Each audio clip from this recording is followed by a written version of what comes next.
Salut!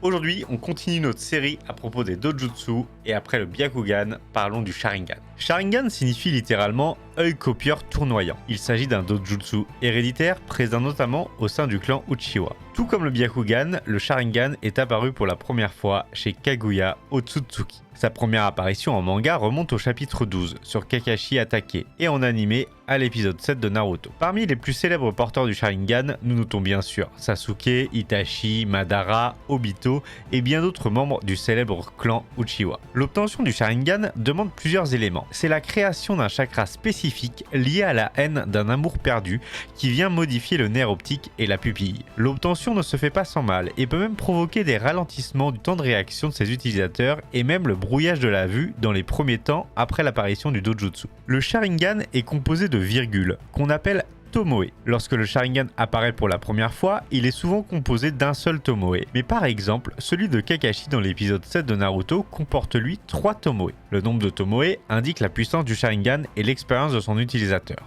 Le Sharingan peut être greffé à d'autres personnes hors du clan Uchiwa et des descendants de Kaguya. C'est bien sûr le cas de Kakashi attaqué, qui a reçu son Sharingan de son ami Obito, mais aussi du fameux Denzo et son bras couvert de Sharingan. Cependant, un Sharingan greffé ne peut pas être désactivé et son utilisation requiert beaucoup de chakra. Parmi les capacités du Sharingan, on note bien sûr la capacité à voir le chakra et sa composition. Dans de moindres mesures que le Byakugan, il permet de voir à travers des obstructions et détecter des genjutsu. Le Sharingan permet de lire sur les lèvres, imiter des mouvements et offre donc une capacité d'anticipation à son utilisateur. Le Sharingan permet une lecture précise des mudras, ces fameux enchaînements avec les mains permettant d'exécuter des techniques. L'autre grande force du Sharingan, c'est sa capacité à créer des genjutsu, techniques d'illusion extrêmement puissant. Cela peut aller jusqu'à prendre le contrôle de la personne hypnotisée. Les utilisateurs peuvent ainsi procéder à des tortures mentales. Certaines techniques ultimes comme Izanagi et Izanami, la boucle infinie, peuvent provoquer la perte d'un Sharingan. Le Sharingan peut évoluer en Mangekyo Sharingan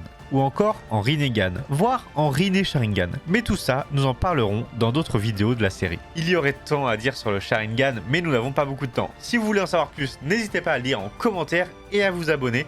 Je vous donne rendez-vous tous les lundis, les mercredis et les vendredis sur TikTok, et bien sûr les mardis et les jeudis sur Instagram. Je vous dis à très bientôt.